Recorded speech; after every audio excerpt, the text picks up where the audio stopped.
Okay, so in today's class, we are going to learn about another important document called business analysis plan. Okay, so I took this reference from University of Florida from their information technology department, and they have given this like pretty much like some of the standards, right? Like how to write this business analysis plan document.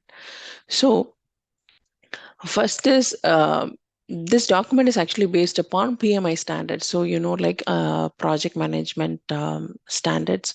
Like similarly, like for business analysis, we have this IIBA. So if you have heard about IIBA, let me show you.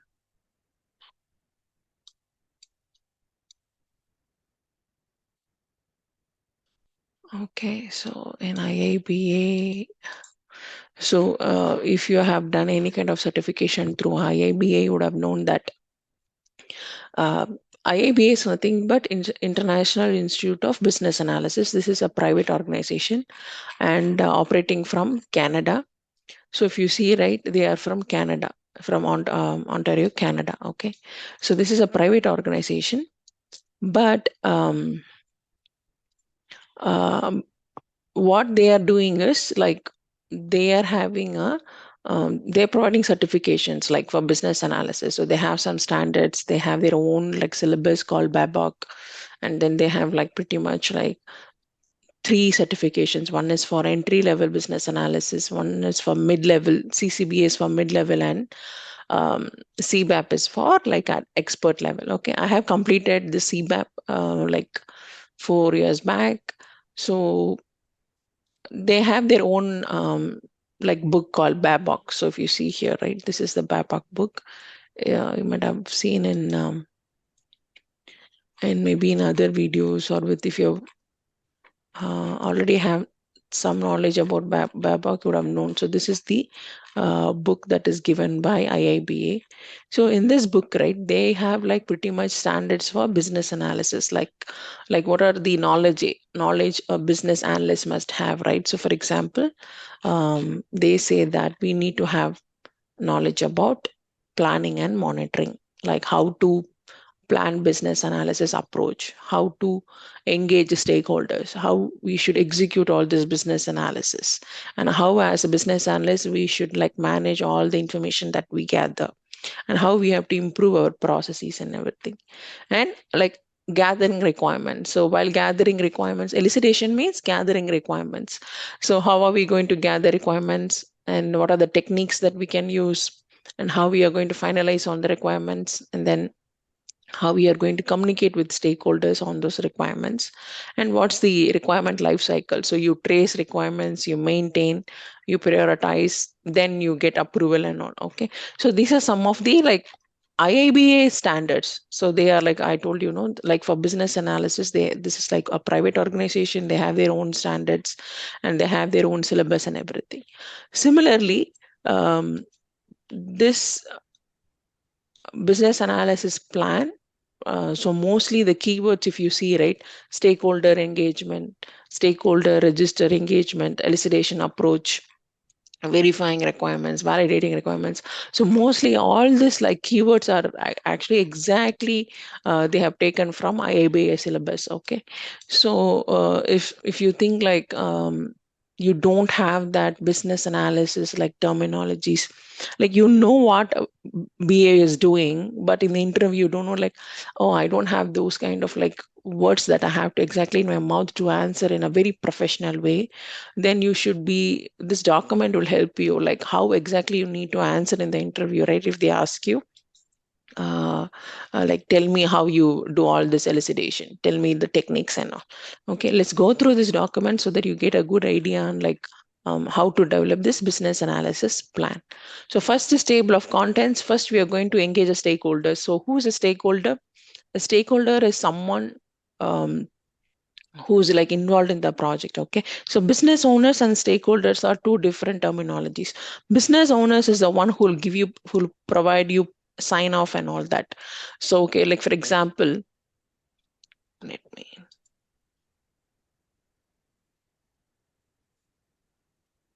okay, so let's say that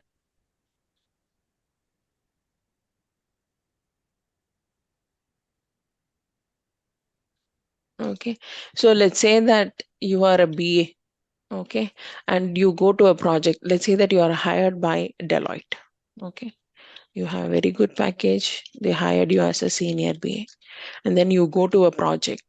Now, initially, like what very first day, what they will do is like they'll give you access, right? Basically, like they're going to give you access to some of their tools and everything, like Jira, Confluence, and all that they are going to give access, right?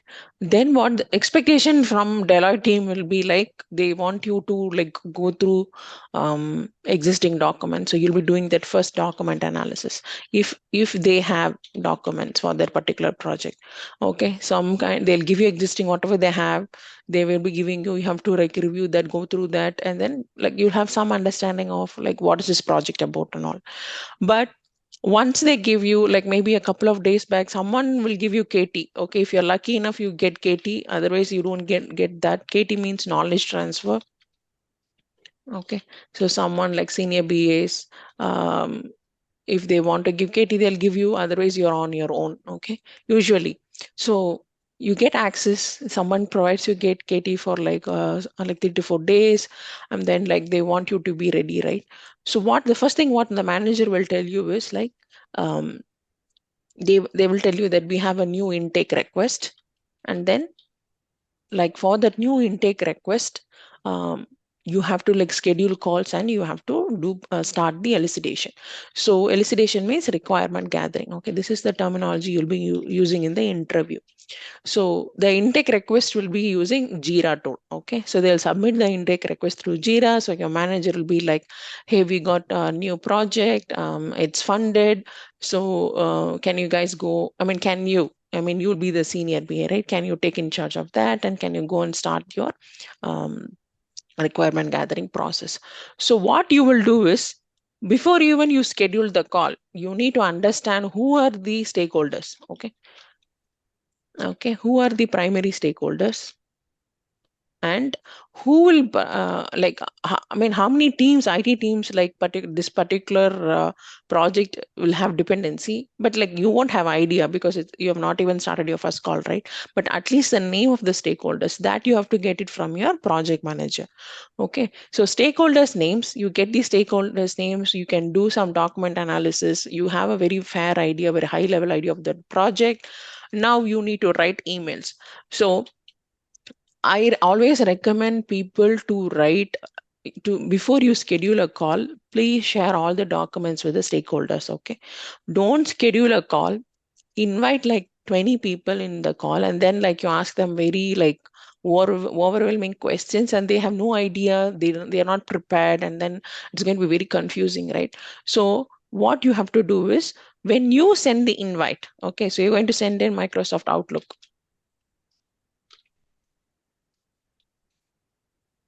Okay, so when you send the invite, okay, when you send the invite, what you have to do is like you have to add agenda there. Okay, so what is the purpose of this call? Okay, agenda is, so like you can say, "Hi everyone, this is to inform you that this will be a elucidation session for the for the intake request," because you're already having that intake request, right? So you can add that Jira number there, and then you have to say that I've added some of the document, whatever I have, and please let me know if you have any concerns. This will be mostly like gathering requirements for this particular project. And then in the signature, please have your name. Like I always tell people, don't have only your name. People don't identify name, and our Indian names are very big, and also business owners, like they get confused. They cannot remember our names, right? So you always have to write your name. Like for example, your name is John Smith, you need to write John Smith, senior BA, and then from whatever team you are. Like let's say that you are working for claims, okay, claims IT.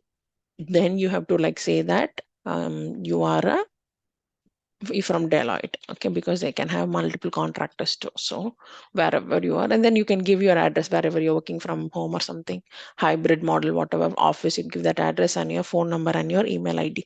So that signature is very important when you schedule a call with the stakeholders. because they can be, like I've told you, they can be in the US, they can be in like Australia, they can be anywhere in the world with different time zones.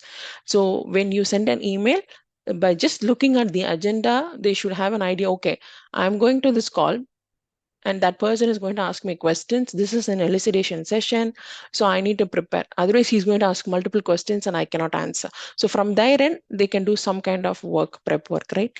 So that is crucial. Okay, when you send an email, always send with an agenda. Without agenda, don't send an email.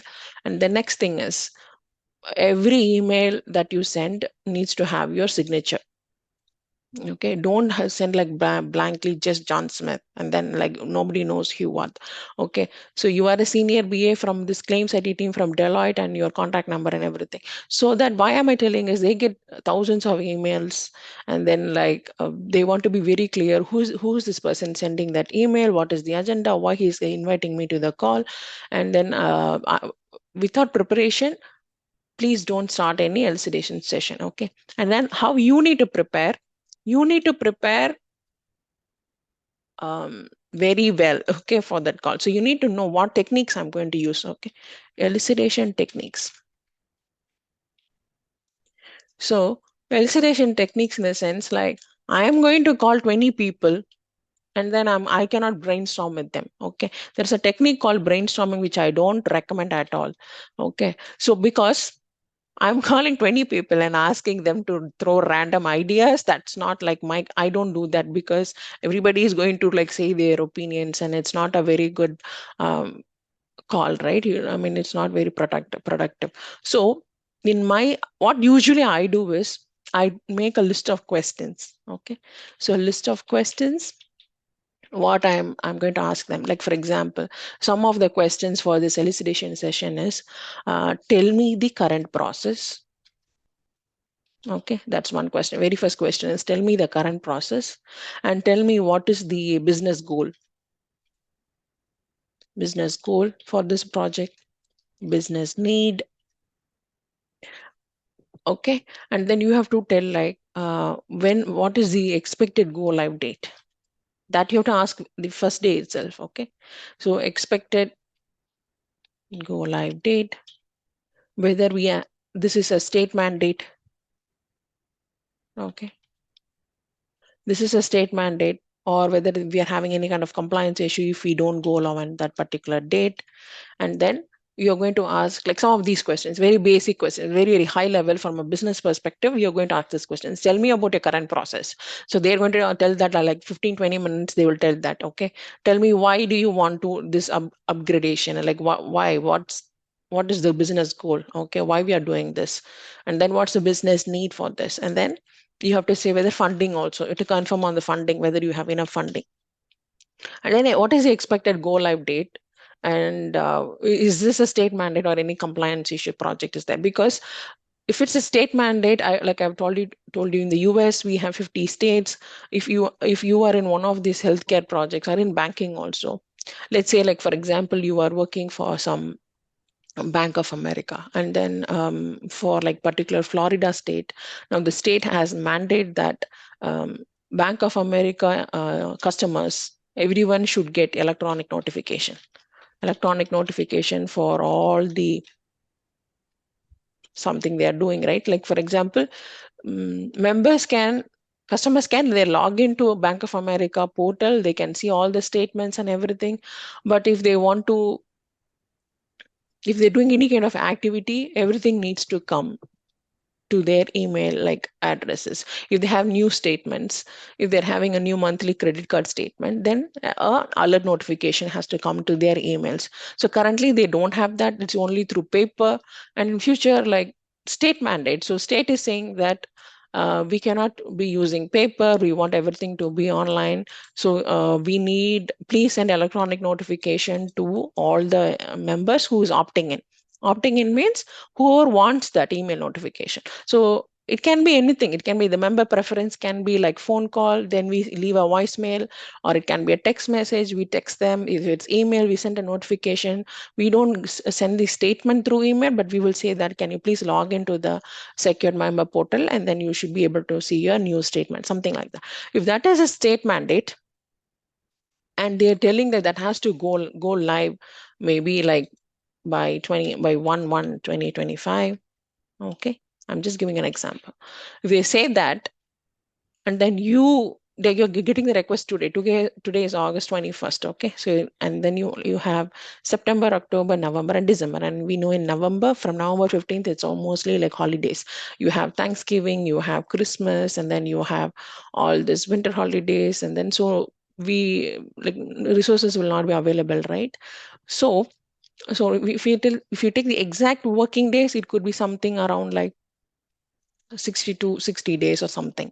But so if they say this is a state mandate, and if you don't go live on 1/1, so now Florida state is going to issue penalty bank to Bank of America. So if that is the rule, then you have to gather that in the very first day. Okay, if it's not a state mandate and they can be, business owners can be flexible, then that's different. But something like this, a government is forcing some policy, you have to do it immediately, then that will take over priority, right? Always. So first, from a BA perspective, you need to have a list of questions. You need to be clear about like what I'm going to ask, and then they may ask like some very basic questions too. Okay, so because they are non-IT people, so you should be ready to answer that. And if you don't have answers, you should always be telling that, okay, I will do research on it and I will get back and I will send a follow-up email or something. So always handle like professionally. If there are multiple people, also one thing like you have to learn about is the human behaviors here. Okay. So human behaviors is very, very important. You have to understand because you're dealing with multiple people. So some people will show tantrums. Some people will be very bossy. Okay. Some will be very like they don't care. They'll be like, okay, I'm just working for 20 years here. I don't care whatever you do it. I'm just here. So some people they don't give any requirements. They just come join the call. They are mute, always on mute. And you only if you have to call them multiple times to be like, can do you hear me? Do you hear my questions? Do you have any questions? Multiple times you have to wake them up, right? So people can be very bossy. People take ownership and then they will be like, oh, now it is your 1/1, you have to go live. I don't know what you do, you have to go live. And they can trigger you.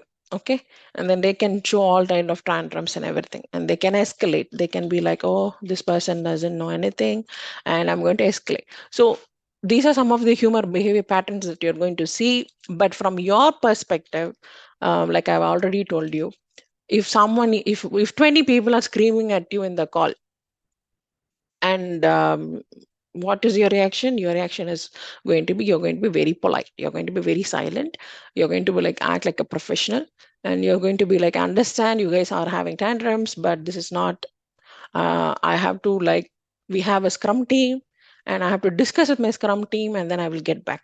So I'm not the leader here, right? I'm just a senior BA who is gathering requirements. So you will see, like, especially if the people are in the industry like for too long, and business owners are being like that in the same company for 25, 30 years, they can be really bossy, very difficult to handle. And then they can be like, they'll come to IT team and they want like, no, no, no, 1/1/1, everything has to go live. They can come and ask you like that expectation. They can set very, very high expectations, but you should not lose your cool. You should be very patient and you should always answer them professionally. Because why I'm saying you have to handle professionally, I see a lot of, in my experience, people can be a very good BA, but they will not have this patience or how to handle this human behaviors, right?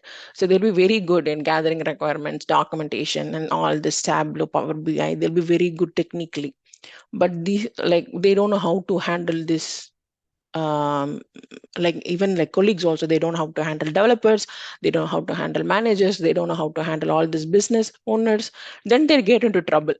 They'll be like, oh no, this job is not for me, I want to go to something like, I want to be very quiet. This one I'm dealing with multiple people, they're asking me so many questions, I cannot handle it. So that's one thing. Okay, you'll be dealing with so many people, and you should have that mindset of like not controlling them and like dealing with them in a very professional manner. Okay, so let's go to this document.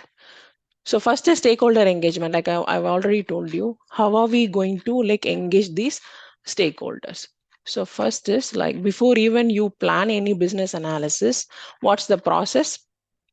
So a charter document. So project charter is a document that your project manager will give you. Okay, so charter document you won't prepare. Charter is a document like from project manager, right? He will have an idea what is this project about. It's a very high level document. So that document you have to get. You need to understand what are the like all the knowledge areas. Like I've told you, business analysis, planning and monitoring, stakeholder engagement, all the 6 knowledge areas from IABA. You need to know how you are going to approach that, and you need to do the risk analysis. Okay, if this project doesn't go live on 1/1, what is going to happen? Okay, so you're going to take some of these inputs, and then you're going to use some of these techniques.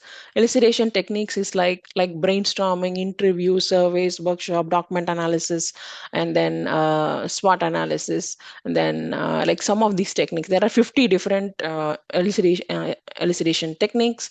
So you can use some of these techniques, planning techniques, and you're going to develop the business analysis plan. Okay, once you develop the plan, now you have to like engage with the stakeholder. So now you are going to schedule that very first call with the stakeholder.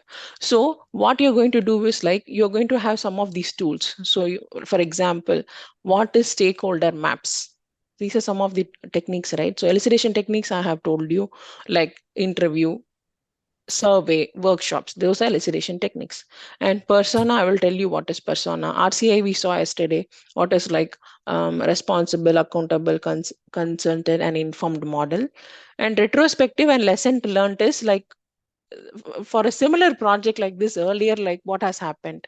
So like let's take that Bank of America example.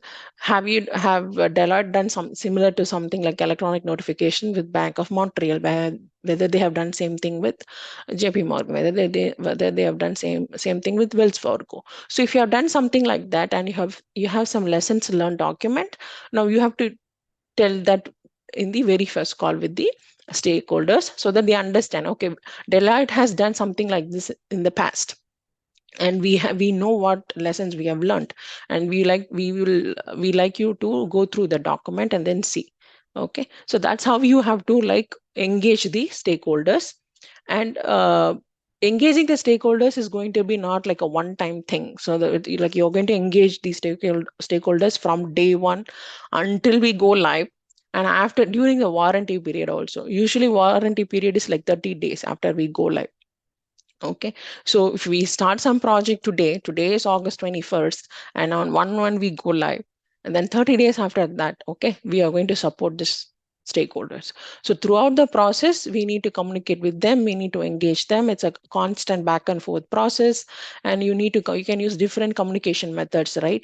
Like for example, through email, through documentation, through like you can use Microsoft Teams to ping them, however you want. Okay, you can schedule calls, and you send follow-up reminders also.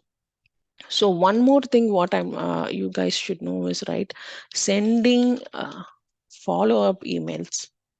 Okay, follow-up emails in the sense, now you scheduled a call with the business owner, and you gather some requirements, and then you are like, okay, I'll see you after 2 days, I will schedule another call.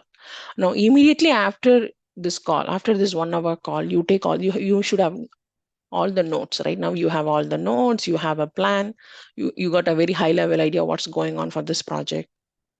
You need to send a like meeting notes. Okay, so first you would be sending the meeting notes. In the meeting notes, very clearly you should be writing like what happened in that 1 hour call. Okay, for example, John told me that he will give me another document. Okay. And then a different developer told me that he is going to do research on that particular process. So what you are going to write in that meeting notes is John is responsible for that particular document. And maybe another developer is responsible for this process flow diagram, something like that. Whatever you've discussed in the call, you're going to send meeting notes, so that is like you're having in written. Okay, so when you write something, you have to understand what is meant by contract and non-contract.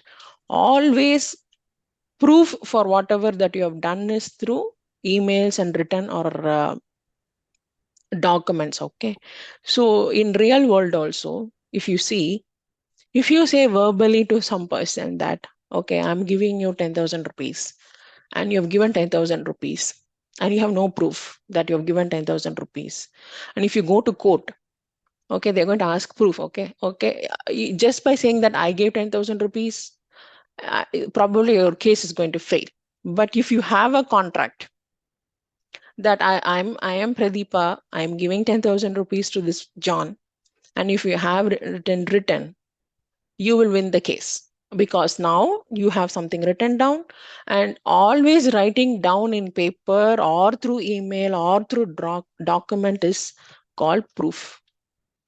Legally, these are the legal contracts. Okay, so verbally if you say something, will not be considered as, in before law, will not be considered as contract, or it cannot be considered as proof, right? So either you should have it in writing, you should have it in email, or you should have it in through email, through documents, or somehow you should have it in writing. Okay, that's the only proof in future. Similarly, for BA, the proof that in this particular meeting what happened, you can record the calls, that's there. Okay, but from your perspective, in order for you to be safe, you should always write meeting notes after every call, after every elucidation call. Okay, you send meeting notes so that you have in writing what happened in that call, who's responsible for what. And then if they don't send that in a couple of days, then you're going to send follow-up emails. Okay, so this is something like a practice that you have to have in your mind and follow. If I'm going to schedule a call, okay, I schedule a call. If I schedule a call and I'm going to gather requirements, I will be sending the meeting notes. And in the after a couple of days, if I don't get the document from them, I'm going to send a follow-up reminder. Okay, because they will be the one who's like delaying this process, but they will tell that, okay, now you guys didn't follow up. No, I forgot. Or one is the go live. You have to go live. We can go live, but I need the document. Okay, so we are dependent on them, right?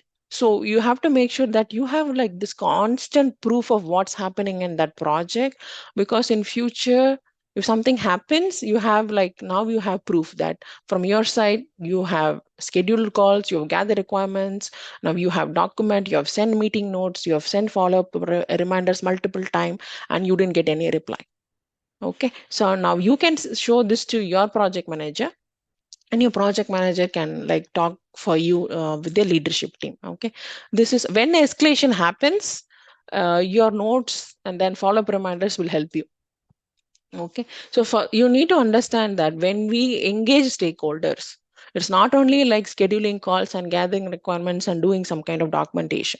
The most preferred method is you have to like send meeting notes and follow-up reminders. Okay, that's very crucial. Next is see here. So lack of stakeholder analysis and engagement may lead to incomplete, incorrect, or missed requirements. So missed requirements is a very common thing. People will come during UAT and come and say that, oh, I forgot to say that one particular requirement. And then during like 1 week before we go live, they'll come and say that, no, I forgot this report. I need that report. And I thought that you already know that we need reports. So they'll come and give you requirements at the very last minute. So missed requirements are a very common thing, but that's because like you are not engaging them constantly, and you're not like telling, I mean, they don't come for them. Something has to go live. That's all. Okay, so it's up to you to gather all the requirements, right? So you should have that skill to, as much as possible, you need to extract documents from them. Okay, so you need to constantly engage them throughout the process. In Agile, I think, I mean, in Agile, you will talk almost every day or every couple of days, you will talk. In Waterfall, it's different, but in Agile, like you will talk with them almost every week. In every week, at least like 2 to 3 times, you will talk with them. Next is stakeholder register. So we have a workbook here.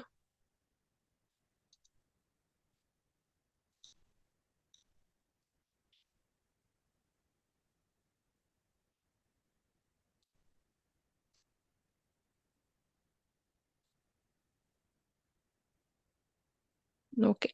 So for example, here we have, I can send you this document link so that you are having this, and you can work for any sample project that you're working on. You can just like use this as a reference. Okay. So we have something called stakeholder register. Then you have requirement traceability matrix. Then you have business rules catalog, communication plan, and elucidation plan. First is stakeholder register. So who are the different stakeholders? If you have 10 people, what is their title, what team they are, and then in the project, what is their role, okay, whether they are sponsors or not, and then whether they are decision maker or yes or no, and then who's the like in what area they are making decisions, okay, whether they are in IT teams or claims teams or something like appeals or finance or audit, what department they are, compliance, and then what is the minimum engagement level, whether they need to be available in all the calls, only in a few calls. So all that details you're going to write and you're going to give notes. So this is called as stakeholder register. This is very crucial for you so that you don't miss any names. Okay, for a very large project like yesterday we saw about this Maryland project, and I have to coordinate with finance team, audit team, transportation, aviation, like so many departments. So in that case, I'm going to write everybody's name, their title, and then whatever team they are, their role, and then whether they will be the first one to decide on something or whether they have that authority. Okay, for example, a director, if there is a director and a staff VP, whatever staff VP says will be the decision, right? He'll be the decision maker. If a manager and director is there, whatever director says, he's the decision maker. So we need to know that organization chart, who's reporting to whom, and then like whose words, like I mean, has power, right? That's what is called as decision maker. And then you're going to track this. So this is very crucial. So you can have this as stakeholder register. Next one is requirement traceability matrix. So, but nowadays we have Jira. In Jira itself, we can track all the requirements. But if you are going for some government-based projects, they want you to know what is requirement traceability matrix, RTM. So you will write down all the requirements one by one. What is the requirement type? Okay, critical or low or medium, whatever is the type. I mean, it's a priority, whether it's a business requirement, functional, non-functional requirement, you're going to write here. And then you're going to write the status, whether it's in progress or completed or not started, something like that. Okay, all the status. If you have any risk, we're going to add the risk here and comments. Okay, so but this is not a preferred method. I don't recommend this method because you have to do like you have to write it manually. You're going to track everything. It's so much work for the BA. I recommend using Jira tool because once it's created, it's there for the team. Anybody can access that requirement and they can track the status, right? So, but if in the interview they ask you like, do you know what is requirement traceability matrix? Then you can tell, okay, I don't know what is requirement traceability matrix. It's used for tracking all the requirements. So we're going to write down all the requirements, their priority levels and type of requirements, and we're going to track the status. That is requirement traceability matrix. Next one is business rules. So business rules, like for example, this is like more like on an epic level, you can say. You're going to write the business rules. I mean, not epic level, very high level requirements, right? But as I've told you earlier, like in agile methodology, we don't recommend writing everything like manually like this. We want everything to be in Jira. But if they want you to know what is business rules catalog, meaning you have to write all the business rules here and we are going to track. Okay, what is the business rule title? What are the business rule description? Like for example, I told the Bank of America, what is the business rule there? Electronic notification to all the members who are opting in. Okay, so what is the business rule that you have to write is email opt-in. Okay, recipient email opt-in. So recipient emails will be sent to customers who have opted in and who has provided a valid email address. So that's one business rule. Second business rule is phone call will be made to the customers who has opted in and who has a valid phone number. That's another business rule. And then we're going to send text messages. Text messages will be sent to the customers who have opted in and have a valid phone number. So all these are like different business rules, and then you're going to track them. Okay. So Yeah, but I've told you, I don't recommend this. We want to everything to be tracked in Jira. But if in the interview if they ask you, you can say that I know how to write a business rule catalog. Next is communication plan. So in the communication plan, like you're going to write down like what are the different types of stakeholders, how are you going to communicate with them, whether you're going to communicate through like weekly status updates, like weekly calls. Now you gather requirements, your development team is developing it. Now you want to like give weekly updates, right? So you have to like make sure you have a call with all the important stakeholders, and then what is the frequency every week or maybe weekly twice depending upon like how crucial the project is. And we are going to tell them that okay, whether we have any kind of constraints, okay, and is there any risk identified during development, during testing, and do you we have to give them UAT materials, no? So when everything is going fine and the only thing that is pending is UAT. UAT is user acceptance testing. So we have to give them materials on how to test this requirement. We are going to give test plan, test scenarios, and then you have to do demo. So all that materials you can add it here, and when it is scheduled for the demo or for the training or when that UAT can be done. So this is good for you so that you don't miss anybody. So you can write everybody's name, how frequently you're going to like schedule calls with them, and what are the status updates that you're going to give. If there are any risk identified, how you have to inform them. And then if there are any blockers or you're dependent on any other IT team and they don't like um, respond to your emails, then you raise it as a risk right in the call. So this is very good. You can have this for your own planning so that you're not missing on anybody. Okay. Next is communication plan. This is an example. So first one is like, what are the different types of, first one is reports. We are going to give status reports. So status reports is nothing but weekly. Okay, so who will be there? Audience will be all the managers will be there. So we are going to give them status. Okay, what is happening in progress? Development is in progress, testing is in progress, UAT in progress. So that will happen weekly. Next is project team touch base. So you this is like team meeting, right? So this one is within your team with your manager or with your development team. So this one can happen every day, like every day in stand-up calls you can do, or we can do like weekly twice. Okay. Next one is sponsorship touch base. Sponsorship touch base is like mostly the stakeholders only. So you want only like one person who you want to talk to and get sign off and all that. Or if for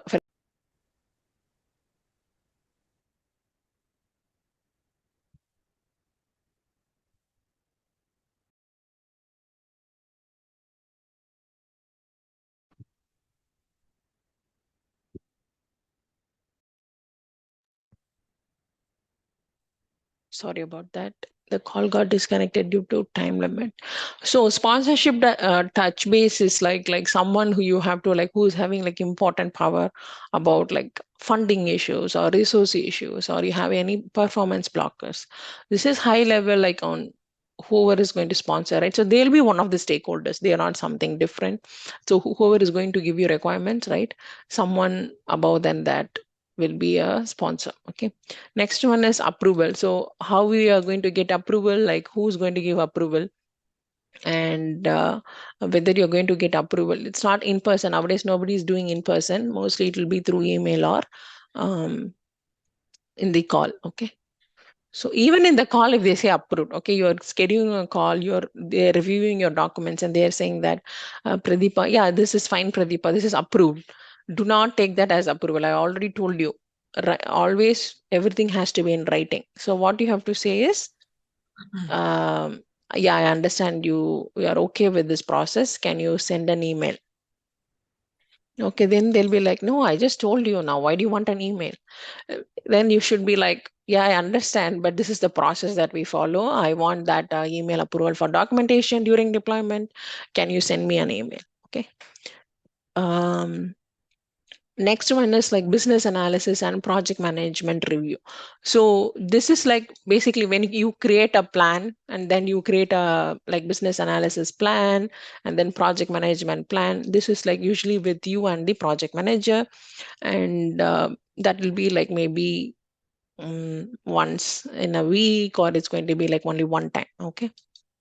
Then kickoff meeting also, like mostly it will be with, it will be you, the scrum team, and the stakeholders, right? So this is like kickoff meeting in the sense, um like the very first time. Okay. You're introducing the project introduction, introduction, goals, objectives, project management, business analysis approach, roles and responsibilities. So this also in once only. Okay. Kickoff meeting will always be like very once before you start the project. Then you have all these workshops, requirement, like all this brainstorming workshops, interviews and all, right? This is like very important. So this one will be like daily. Why? Because you're constantly gathering requirements. This is where like you have to take leadership, and then you make sure that everybody is attending, and you create the solicitation plan, and then you start building requirements. And then once the requirements are finalized, you're going to review the requirements with all the stakeholders. So everybody we need in that call. Okay. Team, your scrum team, stakeholders, your manager, everybody we need that in the call so that they can give approval. Okay. Finally, requirement sign off. So requirement sign off is like they can review the requirements. So like I've told you, you should like how I'm reviewing this document with you, you can review with them. And then even if they provide through in the call, you should always do a doc sign. Doc sign means email. Okay. You should have electronically, you should have that approval so that we can have it in confluence for future use. So we need to have all the members email addresses. Okay. Second, to get to approval, this is like we are going to execute and then we are going to go live. This is a very big milestone. We need everybody to be in the call, and then because if there is any blockers from any other team, they have to tell us, otherwise we are going to go live, right? So we are going to inform the stakeholders that we will be going live on this particular date, and then we are going to inform them everything is fine, we tested thoroughly, there are no defects, now we are going to go live. So once we go live, then we are going to like that's called as project close session. So but I've told you there is 30 days warranty period. You'll support that once. But today, if I go live, I have to inform all the stakeholders that we went live, we are monitoring, and there are any production defects, we will inform you. And please see all the lessons learned and all that. Okay, so that is project closure. And the next one is you have to inform all the stakeholders. So now you will be telling that we went live, but we are still monitoring. And after 30 days, within that 30 days, if something is happening, we don't ask for any extra funding, we fix that issue and we give it to them. But after 30 days, if something is happening, usually it's a production support team that they will take over and they will have some kind of protocols. Okay, so you will not be the one who will be supporting after 30 days. You will support within the 30 days. If there is any issue, it will come to you and you will have to make sure you have a SWOT call and making sure the developers have to fix it. After 30 days, it's a responsibility of production support team. Okay, next one is elucidation plan. So elucidation plan, I'll give you an example. So this is elucidation plan. So how are we going to, um, so for example, like what are the different techniques? I'm going to use focus group, I'm going to use workshop, or I'm going to use like any other different elucidation techniques. Who are the resources? How am I going to like gather that um, document, right? Whether if a survey means it's email, workshop means it needs to be a call. What is the start date and end date? Okay, so that I'm going to write. Next one is like what are the current state documents, future state documents.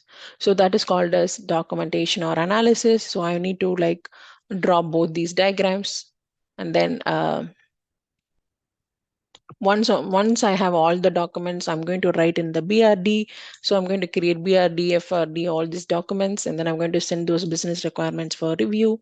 So once I have that, again I have to review. So next one is elucidation B. So it's not that you're doing everything in one go, right? For example, if it's going to be a very big project and then it's going to be $5 million for over a year, we are going to do this project, then you'll be constantly reviewing the requirements with the business owners. So here, if you see, right, elucidation A, elucidation B, elucidation C, they are doing like 3 different sessions, and then constantly, and then they're documenting it, and then they're having reviewing the documents with the um, stakeholders. Okay, so first is elucidation, then they are documenting the requirements, then they are sending this business requirements for review.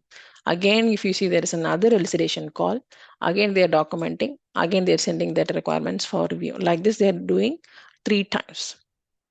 Okay, so after we have the final documentation, we are doing the cleanup, we are making sure that BRD is ready, and we are completing all the requirements. Now we send it for final review. Once the final review is done, now we are getting approval. Okay, once this approval is done, I wouldn't go back and then ask them to do again. Okay, so once it is done, it's done. So like this, like however you want to manage the requirements, however you want to like um, elucidate and gather the requirements, you're going to develop a plan. Who are the required resources? Then what is the preferred method, whether it's through email or it's through documentation, or what is the preferred method, how long it will take for that session. For example, here it takes 4 hours, 3 hours, half an hour, 1 hour. So if you see how long it's going to take, and then what's the planned start date, end date, and notes. Okay, next is, so if you see here, they have asked what are the different, so what are these are the different elucidation sessions. Okay, brainstorming, games, document analysis, workshop, focus group, interview, observation, prototyping, and questionnaire or survey. Okay, so do you guys have any questions on these documents?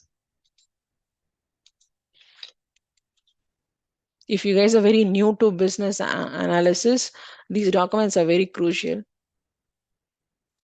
Hi, Pradipa. Yes. Yeah, please, the link to the documents, I don't know if you dropped them on the chat now. Give me a second. I will do it right away. I don't want to forget. Thank you. Okay. Any other questions? Any questions regarding this document?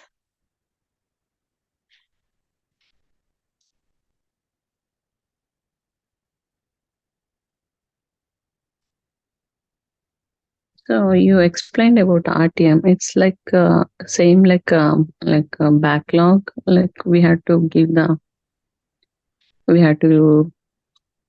uh, gather information regarding requirements. Like it's like similar to backlog. Yeah. So in backlog means we are having Jira, right? We're tracking it through an application called Jira. So that's always there. But requirement traceability is an Excel sheet that you have to manually like do it and track it. Okay. Okay. Got it. Thank you.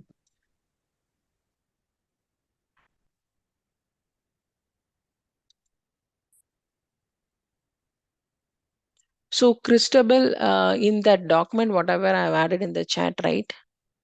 You should have links for this Excel sheet. Okay. If you go to, Thank you. okay, stakeholder, I don't want you to. So the link, whatever I have added in the chat, if you go to that stakeholder register and if you click on that business analysis workbook, you should be able to download this Excel sheet.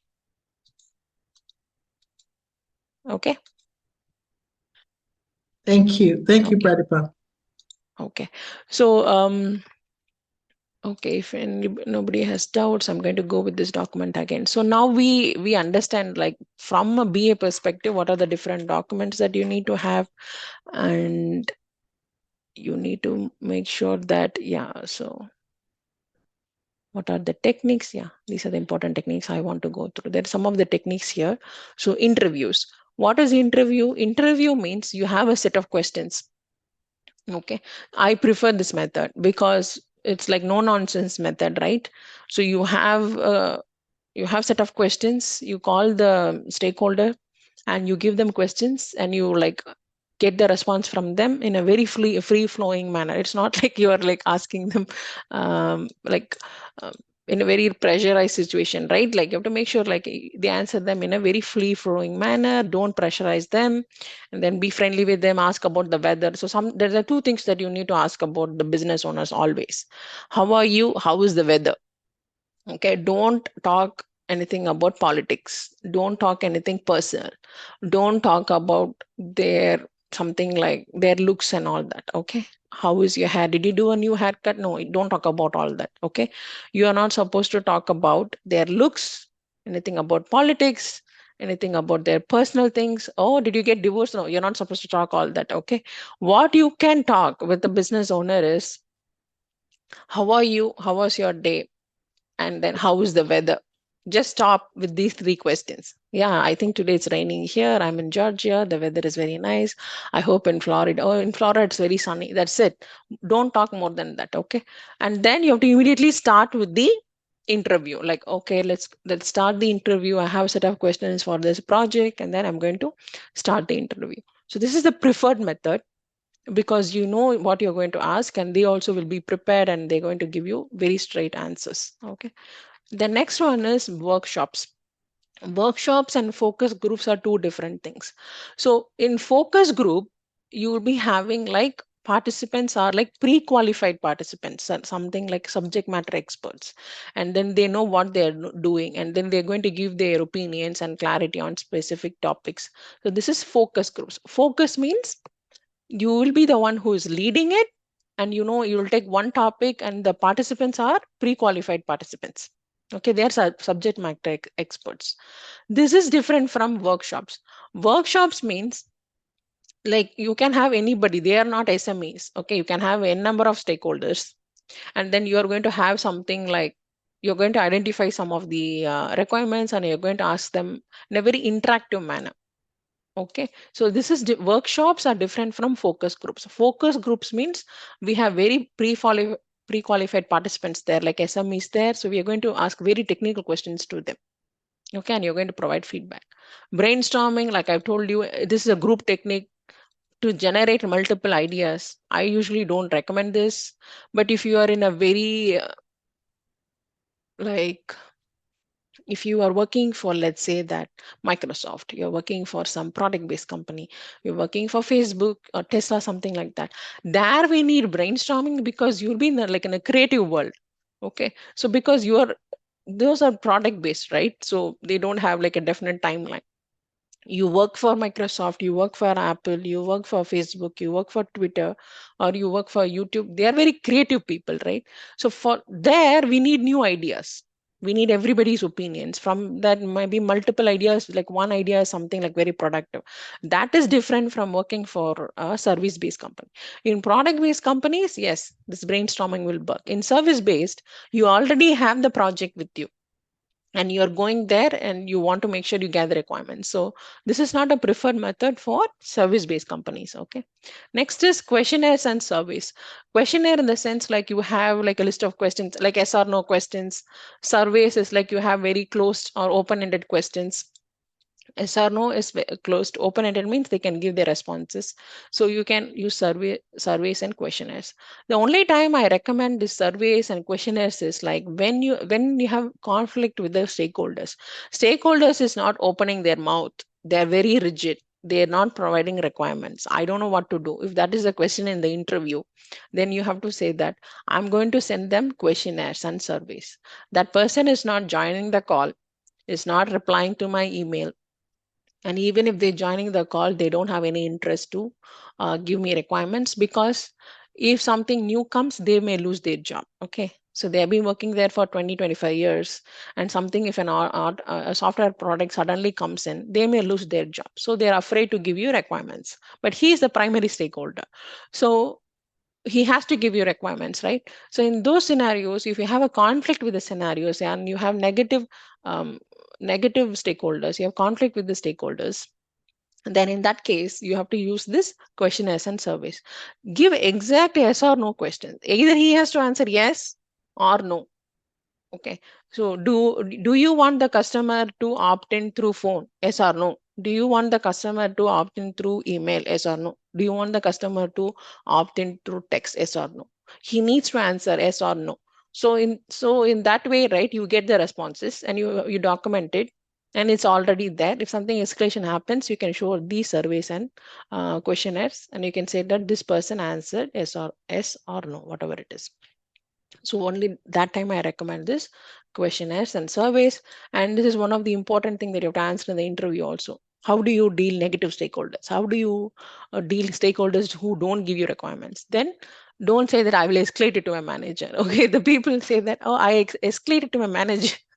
I mean, he's not giving you requirements, and if you escalate to manager, also nothing is going to happen. And do not constantly escalate to your managers like some toddler. Okay, you are a senior BA, and you should have that like leadership skill, and you should have that skill to solve problems by yourself, and that is an expected skill from the managers. Every time there is a problem, you write an email to your manager, this person is not coming to that call, that person is not coming to this call. That means you don't have leadership quality. So you can have n number of problems from different people, but you should have the capability to solve that problem. How am I going to solve that? I have a, like some strategy. So one of the strategy is using this questionnaires and surveys. Next is document analysis. So document analysis, like existing documents, you're going to take all the documents and you're going to review and analyze all the documents. So that is called as documents analysis. Okay, we are almost 9. I think I have to run. So I'll stop here and then we can follow up. We can do it tomorrow. Does anybody have any questions till now regarding all this documentation? Sorry, Padipa, I have a question, Mhm. but it's not on documentation. The hands-on projects you offer, can I get details on it? What did you say? The projects, the live implementation projects that you coordinate. I don't know if you have any stuff like that. The real projects? Yeah, I have. So you want documentation? Like whatever is in the internet, I can give you. But like I want to be a part of it. If I want to be a part of it, what do I have to do? my real time projects. Yeah. And no, I do that paid. I do paid stuff. I cannot put everything on the internet, Christabel. That's the problem. So because, right, in social media, I'm not supposed to put. So what I do is like in my paid courses, Yeah. I do some 2 real time projects. Okay. Okay. One Okay. healthcare, one banking. I have one session coming up from September 16th. So I cannot do it in YouTube is because like YouTube is social media, so I cannot like tell everything in YouTube. So for YouTube videos have to be like it's more like high level, right? I cannot go in very in depth. But if you want like exactly what you want in the resume, what project I have to add, how I need to add this in my resume, and how I need to answer, that's why I have my paid program. Okay. So like if I don't want from scratch, I just want like projects. Is it possible? To just high level, I don't know. Like, do you have an IT background? Yes, I have already. So I just wanted to be part of a Scrum team Mm-hmm. and do projects. Yeah, so I don't, yeah, that's the problem, right? I can give you, I mean, very high level, but I don't know whether you'll be able to clear the interview based upon Okay, that. thank you. Thank you very much. Okay. Thank you. Thank you everyone for joining. I'll see you guys tomorrow. Bye. Thank you. Thanks, Pradeep. I really appreciate your time.